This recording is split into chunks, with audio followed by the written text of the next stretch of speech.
If I show you this house without any other context other than it's like 4 bedrooms, 3 baths, and 3,000 square feet, can you tell me how much it's worth? Unless you're a wizard, probably not. I mean, without having any other information, we really don't like inherently know the value of a house. I mean, you could say like, okay, well, it's got to be worth minimum what it costs to build minus like some wear and tear. But now turns out the cost to build a house doesn't necessarily determine value. I mean, during the Great Recession of 2008, you had houses in Detroit selling for $1 and no one was buying because it costs more to fix and maintain the house than what you could sell the house for. So the question is like, how the heck do we determine the market value of a house if we don't like inherently know the market value of a house? Well, it turns out pretty much the same way we determine where to stand in line when we don't know where the line is. Monkey see, monkey do. Or a nicer way of putting it, observational learning, which is pretty much the process of learning, in this case, learning value by observing the actions of others. But monkey see, monkey do sounds pretty terrible, so instead we call the approach to valuing a house the sales comparison approach, where we basically compare the subject property to similar properties that have recently sold, and then we determine value based on our observation of what these other people were willing to pay for those houses. Now, in a perfect world, those comparable houses would be like exact replicas of each other. They all sold on the same date and they're all pretty much like right next to each other. But even then, they could have still sold at slightly different prices. I mean, maybe the first buyer was able to negotiate a better deal because, well, he was the first buyer. Maybe the last buyer had to pay more because she had to compete with another buyer for the last available property. The point is, even in a perfect world, at best, value comes in the form of a range of value, not an absolute number. I mean, a house is not really worth exactly $999,000. It's kind of worth somewhere around $1 million. Now, in the real world, it's very difficult to find exact comparable properties. I mean, this is especially true in many neighborhoods in Los Angeles where houses were built during different years by different builders or have gone through gentrification. So you have like a mix of older, newer, bigger, and smaller houses. Now, because of this, what you try to do is find the closest comparable sales and then make adjustments for the differences. For example, here's a real-life appraisal report for a property that I helped my client buy. Now, here's the subject property, and here's the 3 most comparable properties the appraiser was able to find. But they're all still pretty different, so in an attempt to make them as comparable as possible, he makes adjustments to the selling price of the comparable properties. Okay, so here we have the appraisal report. In this section, we have the subject property, we have comparable number 1, comparable number 2, and comparable number 3. Now we're gonna focus on comparable number 1. We have a sales price of $2,248,000. Now, if we come down, we'll notice the first adjustment is for lot size, about 1,000 square foot difference. So what the appraiser is doing is he wants to make this property or this comparable property as comparable to the subject property. So he's reducing the sales price by $1,100. Now, the reality is it really worth $1,100, an extra 1,000 square feet? For some people, it may be worth more. For some people, it may be worth less. The reality is this is subjective. There is some guesswork and there is some intuition going on here. Now, the second adjustment is for condition.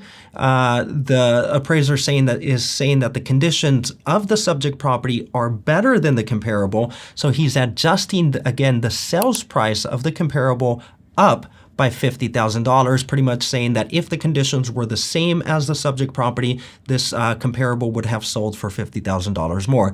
Now, there's a couple of other adjustments that he makes down here. Now, at the bottom, we get a net adjusted number of $113,000. And what he's doing here, he's adding this back to the sales price of $2,248,000 to get a final number of $2,361,000. Basically, what he's saying here is that if this comparable were similar to the subject property, it would have sold for $2,361,000. And from there, he's deducing that based off of this comparable, the value of the house is $2,361,000. And by the way, my name is Daniel RANGEL, real estate agent on the west side of Los Angeles. If I can be of any help, don't hesitate to reach out. It would be an honor. And for a free consultation, you can find my contact information in the description below. And if you like this video and you want to see more like it, feel free to subscribe to my channel. Now, a couple of things to keep in mind as you're identifying comparable sales. One, closing date. You want to find the most recent comparable sales because these can be a better reflection of the current market conditions. Now, ideally, you want to stay within 3 months. If that's not possible, then 6 months.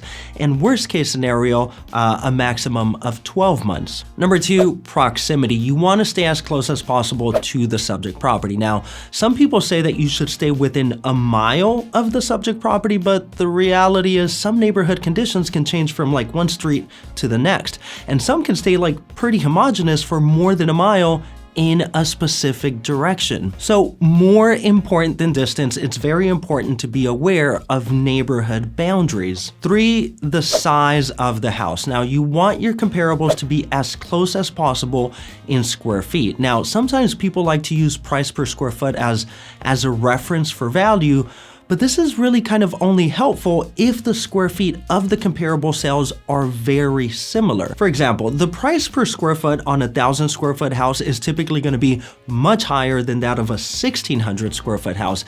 And that's typically the case because of the law of diminishing returns. The first couple of square feet of a house are always the most expensive. I mean, otherwise an empty lot would be worth $0 because it has a 0 square foot house. But anyway, there's a bunch of other factors that should be given consideration and adjusted for, including age and condition, lot size, layout, design, zoning, school district, market conditions, title issues, easements, natural hazards, and just like a bunch of other stuff. So yes, the sales comparison approach is an attempt to make a science of the process of valuing a house.